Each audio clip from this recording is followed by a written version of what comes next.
I worry that terminology a little bit. I worry that we use words like social entrepreneur and social enterprise. We used to call it opening a nonprofit. And now we call it social entrepreneur. The challenges remain the same. The challenges are, how do we get people to care about our mission? How do we define our mission clearly? And how do we gather the resources that we need to get that done?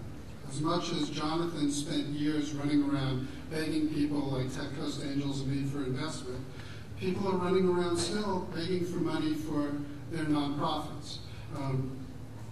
There's two things. One is, I really have to, as a person who ran a Skid Row organization, even though we had a large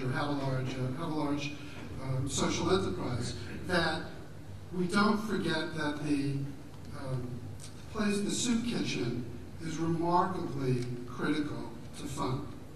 That people will not stay alive for any of these organizations if they're not getting a bowl of soup. And that bowl of soup will never fit under the rubric of what we're talking about today. So let's make sure that we don't forget that we set aside some of the corner of our field for that as well, and not get too wrapped up in the new hot model of the day. What I'm going to ask, though, everybody to do, and what we're working on here at our lab, is to think differently about your project. Is for social entrepreneurs to think, not I need money to do this, but to really break down what their resource, human capital requirements are, and to see how we can partner with businesses, how we can partner with business people, how we partner with other community agencies to reduce our need for that capital, to reduce our need for pure cash and charity, and to start to really think, how do we do what we do, and how do we partner to do that? The one thing I was talking with Mark earlier about that I have found is when you ask people to do what they do well, what they do for their living, for charity, for nonprofits, they never say no. When I ask Ken, who's a venture capitalist, to venture capital for nonprofit, Ken jumps over and does it. And when I ask lawyers to lawyer for causes, they do it. So what I'm asking people to do, or social entrepreneurs to change their world, is to change their mindset, start to think how they partner with people, and ask them to do what they do to support the cause.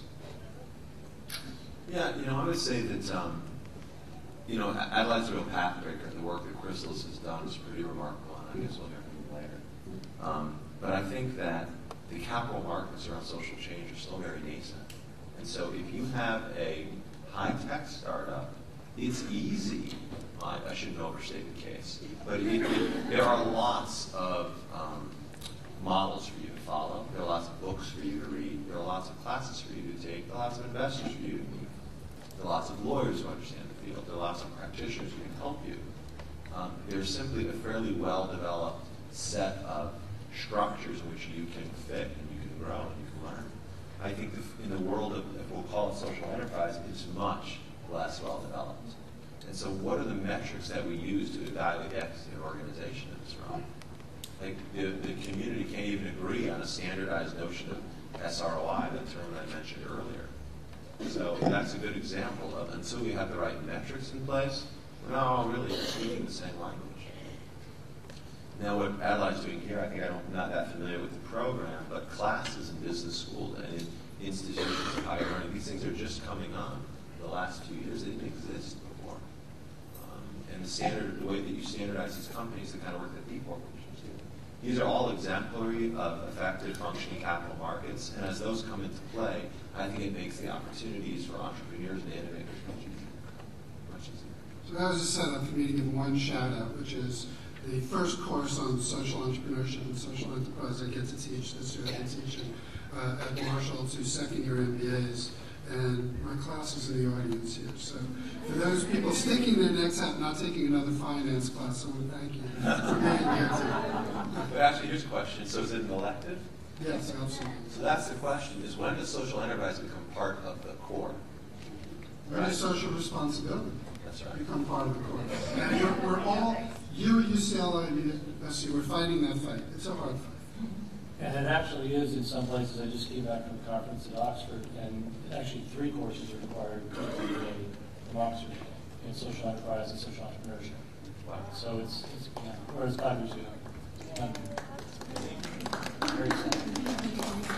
Okay, let's take one more question, or one more issue, is, and we'll start with you, Mark, what are some of the new sources of money, no cost giving, and the ability to collaborate that you might want to talk about here?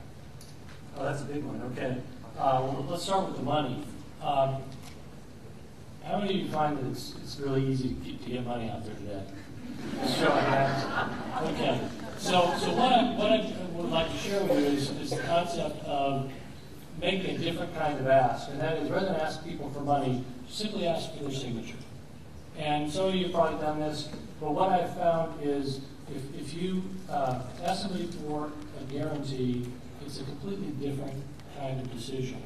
And within the Community Foundation in Orange County, we've actually created something called the SELF Fund, the Social Enterprise Loan Fund, which is probably more aptly named Loan Guarantee Fund, because what we do is provide out of the donor-advised funds there guarantees for social enterprises.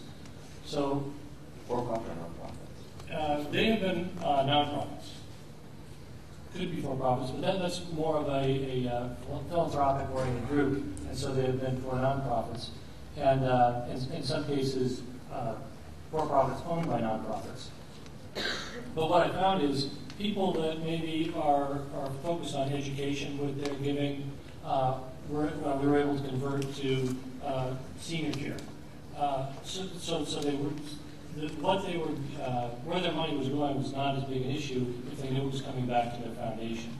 If you ask for a grant, it's a whole different conversation. You really narrow your audience. So, and then for those of you guys that are are not in the nonprofit sector, it's a great way for you to get involved, giving at a much higher level without really giving anything up. Because the only way it actually becomes a gift is if there's a default on the loan. And so far we've done, in the last 2 years, we've done $22 million of these types of loan guarantees and haven't had any defaults. And actually the default rate in this industry is very, very low. So it's a great way for you to really have a big impact, make a difference, leverage your resources in a way that's very significant. So I'd encourage you to look at that. And the other is there's a lot of organizations now that are asking for loans. And usually they create these funds that will pay 0 to 3%. So the first one I experienced was Axion International, which is a microfinance group. They called us, and this is not maybe 15 years ago, they set up this global bridge fund where rather than making a grant, I could make a loan to Axiom. They then provide it as a source of credit for microfinance institutions around the world to borrow in their own currency. So it's again, a way that the money ends up getting leveraged up many times and loans out for maybe 18 months to 5 years, and then it comes back.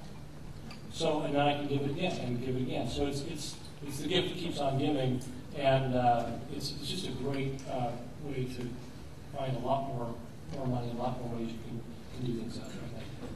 And then the second part of the question was related to the power of collaboration. Well, as everyone was raising their hands, I got kind of excited because about half of you were in the business sector and half the nonprofit, and that's exactly the kind of mix